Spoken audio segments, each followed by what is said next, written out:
Everybody's now starting to pay attention to the white nationalist or white supremacist movement.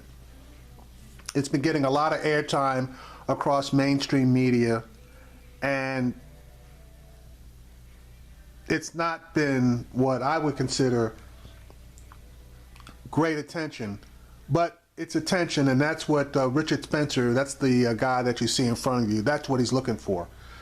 Roland Martin did an interview on his own show yesterday morning, and he's doing an interview with Ari Melber this evening, and I thought he had quite a few interesting things to say. I do think that the alt-right, we've gone from being a movement that was not connected to the political mainstream, not connected to the political fray. We now are. People are paying attention to us. People are looking at us. We need to think of ourselves as a mainstream movement that's going to reach people, because we do have that power. People are paying attention. That was Richard Spencer, the founder of part of the so-called alt-right movement, this morning with Roland Martin on News One Now. And Roland Martin joins me now. Everyone has been talking about this guy, including, as I mentioned, President-elect Donald Trump today. Yep. Why was it important for you to sit face-to-face with him, and what did you learn about him in that setting? Well, this is the second time I've had him on my show. I talked to him during the election. I also had a White Lives Matter activist when they had a protest down in Houston, where I am right now, my native city. And he is the extreme in terms of white nationalists. He wants to call himself the alt-right. But the reality is, when you look at polls, when you look at studies out there, there are many whites out there who also hold his views. They're not as overt. They're covert, and I think we're seeing that. I think we've been making a huge mistake as we've been breaking down the election results. The reality is this here. Donald Trump denies he played a role in it. No, he pushed those buttons. He knew exactly what he was doing. Steve Bannon knew exactly what he was doing at Breitbart as well.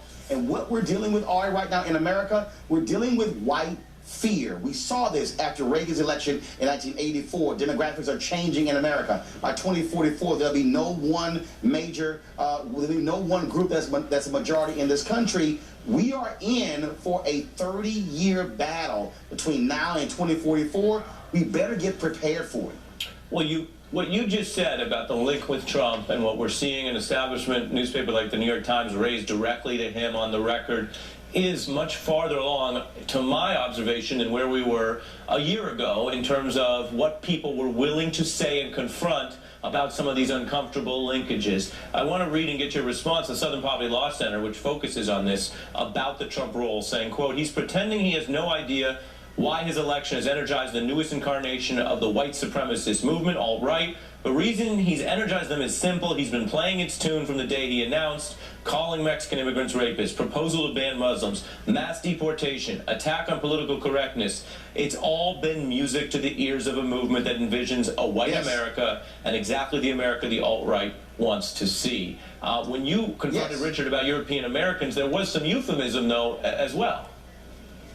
Oh, look, he was using all the code language, and oh no, I'm not a white supremacist, and I want all of us to be here, but this is about us, and we're afraid that we're not getting these jobs. You know what that says? We don't like diversity. Oh, we're afraid that these companies are not hiring white men. That means they don't like inclusion. That's what all of this means. And again, he's very overt, and you have those people who are covert. The studies back him up. Thomas Edsall, the New York Times, had a piece earlier this week talking about studies after 1984 where white voters were saying that Democratic Party, you've done too much for black folks and for immigrants and for the poor, you're taking my money. We have to understand this. And look, you know, I listen to Morning Joe every day driving in to work, and I've been tweeting Joe and Mika saying, hey guys, y'all are missing this whole thing. This thing is so much deeper. We keep saying economic angst. No, this is literally when people say America's changing. Take our country back. Make America great again. No, it's trying to go back to a time when literally white culture dominated America. People are seeing the writing on the wall. They're seeing that you're now going to have share space with African Americans and Latinos and others, and that is hard for people, and that's real. And I don't think, Ari, we really want to get down and dirty with that. You know, my buddy Cornell Belcher, the pollster, has been writing about that in his new book. And look, I was reading on the plane, talking about a black man in the White House, how Obama really made that happen. So why do you think? Yeah, I just want to get one more question in because we're running out of time. Yeah, go ahead. The language of victimization, which I heard in the interview, while you confronted him about hosting an event where people are literally going high, in the air, and you confront him on that while he's using the language of that they're the victims. In your view, why? Because that's a part of this deal, because I said in 2009 to John Avlon, with the election of Obama, you're about to see white minority resistance. This whole idea of, oh my goodness, things are so bad for us. It's in the polling data. We've simply been ignoring it because there's this belief that all of these things are being done for everybody else but us. But the reality is everybody else has been playing catch up. We have been a white dominant culture, America, since our inception. And what you're facing, in whether it's in big cities or in small towns, there's a fear of how America is changing. And trust me, we're seeing this in education, in business. We're seeing this in all aspects. We have to deal with it. It is here. It's not going anywhere, Ari. It's real. Author, analyst, journalist Roland Martin, thank you for joining me tonight. Thanks a bunch. Yeah, I thought that was fairly interesting. And it made me think about one thing. When economic times are bad, and I mean bad enough that the pain and the misery are shared across the board, people tend to pull together. But it's when things start to get better, but there is still a scarcity of economic opportunity, that a difference is made from a level playing field, i.e. black people, white people, Hispanic people having an equal opportunity on a level playing field to get a job or schooling or whatever. And obviously people from the other groups, let's say, white people, aren't getting those jobs, or some of them feel like they should be getting jobs in front of the other groups.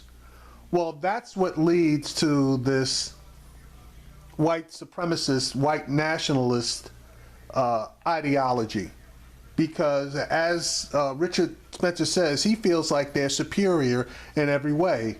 Now, if you saw that interview, that stupid ass had to admit that Asian people who are working in Silicon Valley, and he admitted it, are more intelligent than a bunch of white people. So this guy was all over the map. But back to my original premise, when economic conditions start coming up, but some whites get left behind, that's when that white supremacist ideology starts to kick in, because they feel like they should have jobs or opportunities in front of other minorities. And when that's not the case, again, that's when you see this stuff coming. And then when they make their feelings known to people in positions of power or hiring authority or whatever, and pressure is placed on them, all of a sudden you start seeing the unemployment rates between the various groups starting to widen in favor of white America. And in my opinion, and in a lot of other people's opinion, that's just not right. But that's really where the basis is, because if you look back in history, before the Klan got here, there were poor, obviously, black people and poor white people, and they basically hung together, stuck together, pulled together, and helped each other.